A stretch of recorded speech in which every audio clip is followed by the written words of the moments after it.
১৯৬২ সাল আমাদের জাতীয় ইতিহাসে এক অবিস্মরণীয় বছর। জাতীয় মূলধারা আন্দোলনের এক গৌরবমণ্ডিত মাইল ফলক।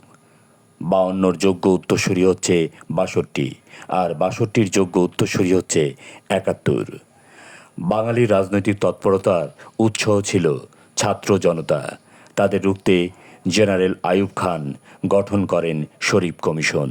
শিক্ষা ব্যবস্থার নতুন করে সাজানোর নামে শরীফ কমিশন পেশ করে নতুন সব নীতিমালা। নিষিদ্ধ করা হয় ছাত্র রাজনীতি, যেন আন্দোলনে যুক্ত না হতে পারে ছাত্ররা।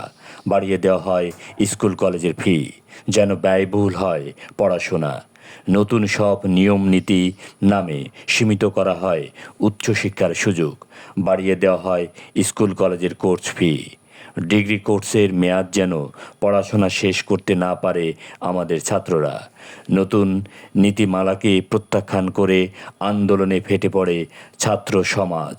তীব্র আন্দোলনের মুখে ১৯৬৪ সালে পাকিস্তান সরকার শরীফ কমিশনের নীতি প্রয়োগ বন্ধ করতে বাধ্য হয়।